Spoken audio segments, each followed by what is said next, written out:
رسول اللہ صلی اللہ علیہ وآلہ وسلم نے فرمایا، ایک دن حضرت موسیٰ علیہ السلام بنی اسرائیل کی ایک جماعت میں بیٹھے ہوئے تھے کہ اتنے میں ایک شخص آیا اور اس نے آپ سے پوچھا، کیا آپ جانتے ہیں کہ دنیا میں کوئی آپ سے بڑھ کر عالم موجود ہے؟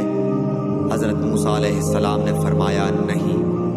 اس پر اللہ تعالیٰ نے حضرت موسیٰ علیہ السلام کے پاس وحی بھیجی کہ ہاں، ہمارا بندہ خضر ہے جس کا علم تم سے زیادہ ہے۔ حضرت موسیٰ علیہ السلام نے اللہ سے دریافت کیا کہ خضر علیہ السلام سے ملنے کی کیا صورت ہے؟ اللہ تعالیٰ نے ایک مچھلی کو ان سے ملاقات کی علامت قرار دیا اور ان سے کہہ دیا کہ جب تم اس مچھلی کو گم کر دو تو واپس لوٹ جاؤ، تب خضر سے تمہاری ملاقات ہوگی۔ تب موسیٰ علیہ السلام چلے اور دریا میں مچھلی کی علامت تلاش کرتے رہے۔ اس وقت ان کے ساتھی نے کہا، جب ہم پتھر کے پاس تھے کیا آپ نے دیکھا تھا؟ میں اس وقت مچھلی کا کہنا بھول گیا اور شیطان ہی نے مجھے اس کا ذکر بھلا دیا۔